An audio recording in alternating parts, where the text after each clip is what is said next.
Thanks, Matt. Now, I said Logano was able to make repairs and continue. He's now on pit road with a good bit of damage, and they're going to go under the hood of his car as second place changes hands. Logano's teammate Kyle Busch giving way to Montoya. And where Montoya was beating him so bad was off the corner. You see, getting into turn 3, Kyle Busch maintains and actually picks up ground. But right there, Montoya running that high side, stays in the throttle, and just pulls away from that 18 car. But what I liked about the 18 car, Kyle Busch, he didn't fight it.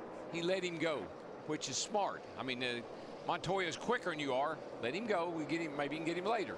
When Montoya first came to NASCAR from IndyCar and Formula One, many observers wondered how he would transfer and whether these big ovals and these big heavy cars would present a big challenge. But the first time he ran here at Atlanta, he had a top 5 performance, and all those questions stopped. And he was performing in the same groove he's running here right now, right against that wall, all 500 miles. Thinking back to many years ago when I was a rookie, the tracks that you went to the first time and you ran well, you always ran well there. It seemed like your driving style, whatever, fit particular racetracks better than others.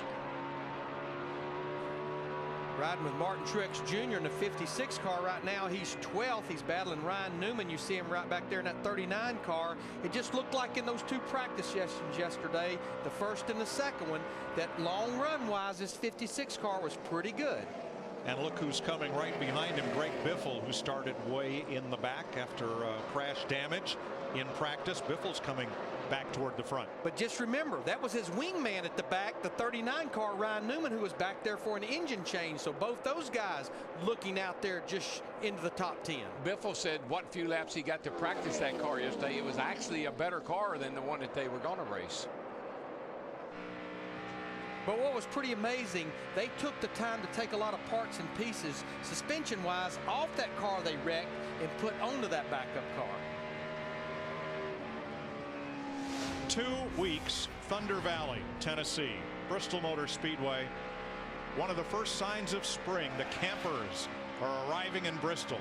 Some of them are already parked there, and the race isn't for another 2 weeks. And I just think they've made a little change, might bring the bump and run back a little bit. It's like racing in a blender. Except nobody will blend in. Jeff Gordon in 5th place, Matt. And having a very solid run here at a place he's had a lot of success in the past. Gordon said the car was a little free over that previous run, but it was really working for him down in turns 1 and 2. But it wasn't really working for him down in 3 and 4. But this is what Steve Letarte calls a racetrack where it's going to be a day of adjustments. You just got to keep adjusting, keeping up with this racetrack as it changes throughout the day. The sun in, the sun out. I think sun in, sun out, and I think just the more rubber that gets on this racetrack makes such a huge difference. And that's wedge in and wedge out, wedge in and wedge out. Air up, air down. And hopefully the right adjustment on that final stop.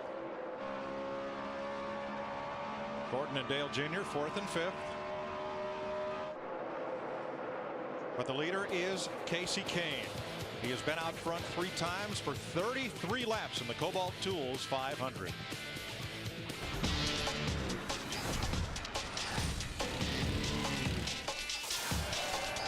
You're watching NASCAR on Fox. Sprint brings you an inside look at what's happening now inside the NASCAR Sprint Cup Series.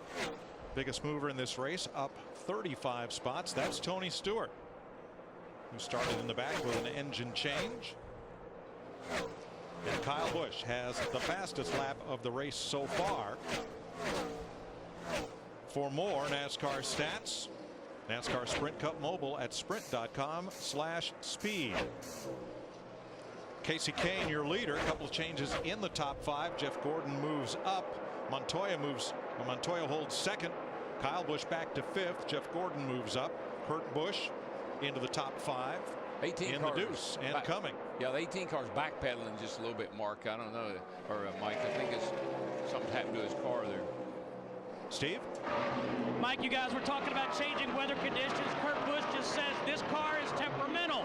It's hard to hit the right groove. I have to load the right rear tire too early.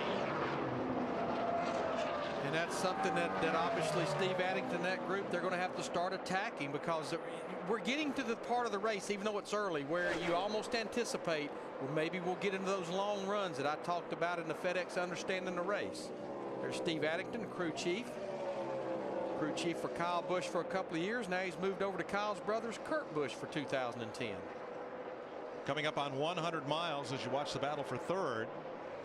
Kurt Busch moving underneath Jeff Gordon to take third away. In the garage, Robbie Gordon and David Reagan. Nice work. With crash damage. Michael McDowell has parked the 55. Dave Blaney the 66. Joe Nemechek the 87. Carl Edwards also in the garage with crash damage. A little bit too tight when I want to pick up the throttle in the middle, a little loose off. And I think fix first things first. Fix that little bit of push, a little tight in the center first, and that may calm the looseness down. Right. You got the wheels cranked left for the push, and all of a sudden the front will bite and the back will snap out just a tad. Free her up just a little bit and you'll be good. I believe one of the fastest cars on the long run, though, is that car on the left we're seeing right there, Denny Hamlin at 11. We saw it in that last long run that we had. We're seeing it again in this one. And on the right, Jamie Mack trying to take 14th from Ryan Newman and A.J. Allmendinger right in the middle of that battle in the 43.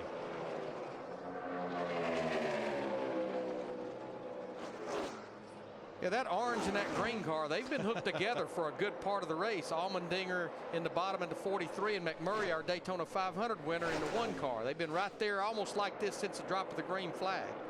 A couple of sportsmen there.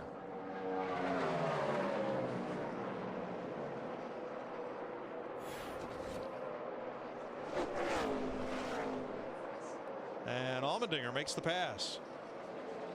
The ex-kart champ car, open wheel star. Had a great run in the Daytona 500, but the last two races kind of fell off the map a little bit. So this is a good run, at least early here for him. I'll tell you what, that car was good getting into turn one there. Man, he made up a lot of ground on the 39 car Newman there. Really, watch this. So he gets in the corner really hard, down on the bottom. Hard. And that kind of arrests Newman's forward progress at about 14th position. And I'm Right back in rhythm here, lap 70.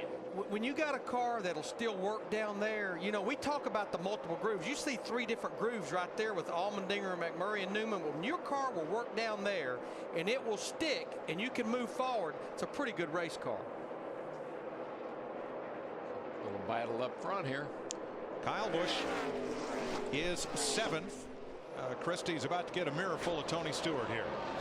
Yeah, you know, they've just lost a little bit of the handling, Mike, on their race car. They were a little free before that stop. They made a wedge adjustment. And, you know, right now the track is sunnier. It's sunnier down here than it's been all day. So they're just trying to keep up with the changes.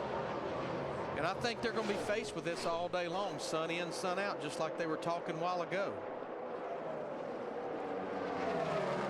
Stewart started in the back due to an engine change. He's up to 7th.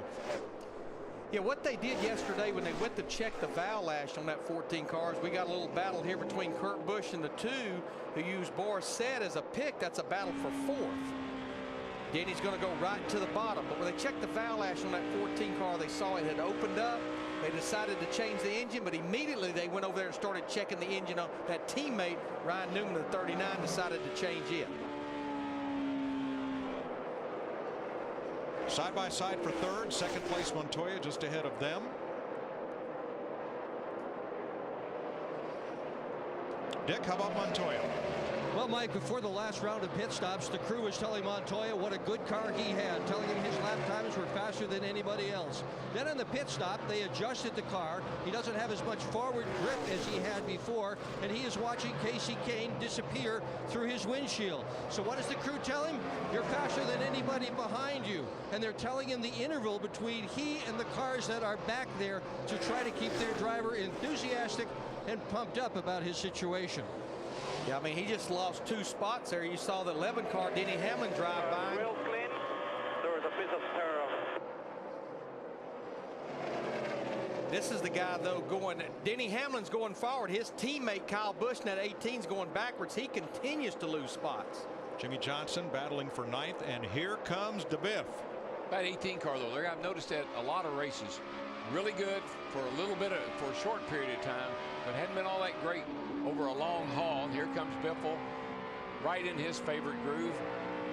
Took him 75 laps to get to the top 10 from the back. That groove, that's such a fast groove. You can pick up a lot of straightaway speed, but man, if you ever slip, you'll be in big trouble.